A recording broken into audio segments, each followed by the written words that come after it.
زه هغه خلکو ته وایم چې څوک وایي چې تاسې په سوشل میډیا باندې زور نه لري.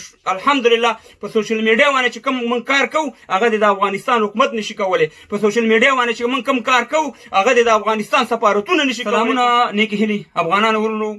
دوه رقم عکسونه ما هلته لګولي چې یو سید ولی شاه ورور چې د خپل وطن دپاره او زمونږ او ستاسې د بچیانو دپاره د خپلو سترګو او د خپل لاسونو قرباني ورکړې د هغه دي. او دا بل عکسونه چې تاسې یې د هلکانو دا د پاکستان په مابسونو کې 10 افغانان چې بندیانو موږ راخلاص کړه او دا کورونو ته ولېږل. شکر الحمدلله 14 مخکې او 10 چې بعد پکې 4 کاله شوي څوک د پښتون نو افغانستان ته موږ ولېږل. نو اول در باندې سید ولی شاه ورور ویډیو اورم، بیا در باندې د مابسیان اورم، بیا تاسو سره خبرې کومه. خو یو خبره درته کومه چې کومک نشي کولی د وس نه دومره خو کولی شي چې دا ویډیو مخکې شیر کړئ چې هغه خلکو د وس کېږي چې هغه خو سره کومک وکړي. مهرباني وکړئ دا ویډیو شیر کړئ، دا ویډیو اورئ تاسو سره. بسم الله الرحمن الرحیم.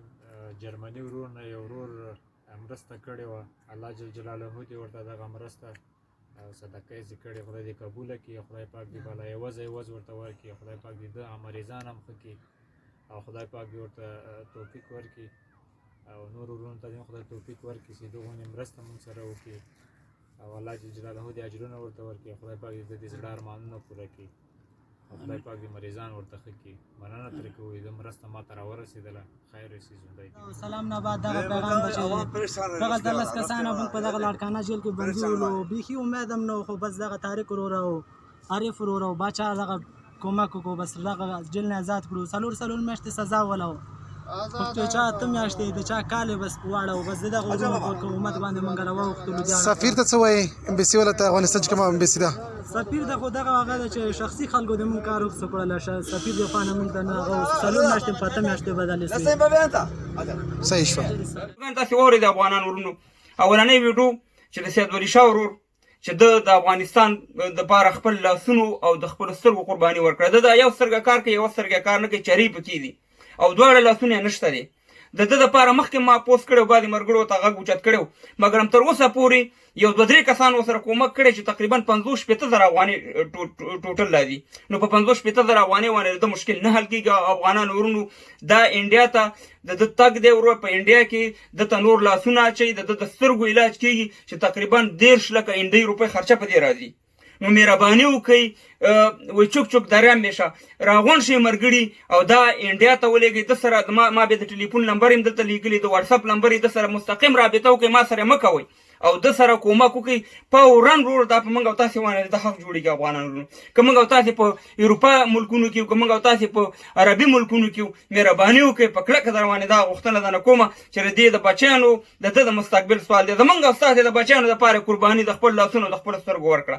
نو موږ او تاسې یو 2 روپۍ کومک د سره نشو کولی. نو ټلیفونونه ورته ډېر خلک کوي مګر هم کومک ورسره څوک نه کوي.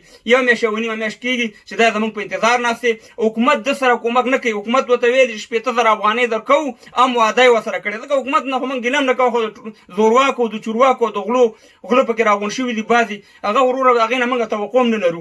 نو خبره دا ده چې موږ او تاسې به دا کومک کوو، دا اواز را سره بدرګه کوئ. نو ټول شیونه ما ته مه پرېږدئ یا بل ملګري ته. نو څومره چې دا ویډیو شیر کېږي خلکو سره یې شیر کړئ او دې سید ولی ورور سره تماس ونیسئ چې دا انډیا ته لاړ شي او په انډیا کې دله د دواړو لاسونو علاج وشي. نو لاسونه ورته واچئ او د سترګو علاج وشي. مهرباني وکړئ.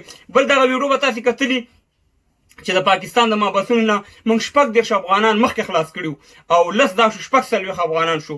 نو شکر الحمدلله دا موږ کورونو ته ولېږل. زه هغه خلکو ته وایم چې څوک وایي چې تاسې په سوشل میډیا باندې زور نه لري. الحمدلله په سوشل میډیا باندې چې کوم موږ کار کوو هغه د افغانستان حکومت نشي کولی. په سوشل میډیا باندې چې موږ کوم کار کوو هغه د افغانستان سفارتونه نشي کولی، کونسلګریان نشي کولی. الحمدلله موږ په خپل ځوانانو، موږ په خپل افغانانو ویاړو، موږ په فخر کوو. نو موږ سره طارق افریدي ورور او محمد عارف ورور سره د مرګړو چې په لندن کې دلته ما سره ژوند کوي چې څه د پاسه 1 لک او څه د پاسه 1 لک پاکستاني روپۍ خرچه راتله. نو دغه افغانان موږ د پاکستان د مابسونو نه خلاص کړو او شکر الحمدلله وطن ته ولېږل. 14 مخکې خلاص کړي او 10 دا شو. نو نور قضاوت بیا تاسو ته پرېږدو چې څومره کار موږ کوو. الحمدلله دا ستاسې په تعاون سره، ستاسې په مرستې سره به انشاءالله دا سلسله جاري وي. دا ویډیو مخکې شیر کړئ. زموږ هر ځای کې چې افغان سره، هر ځای کې چې زموږ یو پښتون سره ظلم زیاتی کېږي تر خپل وسه پورې به هغې سره کومک کوي او دی په موږ باندې حق دی. نو دغه ویډیو شیر کړئ او او ان شاء الله پاینده کې به بیا خبرې کوو. نو سید ولی ورور سره خامخا کومک وکړئ، فورا دفتن دا نمبر یې ما لیکلي دا ویډیو شیر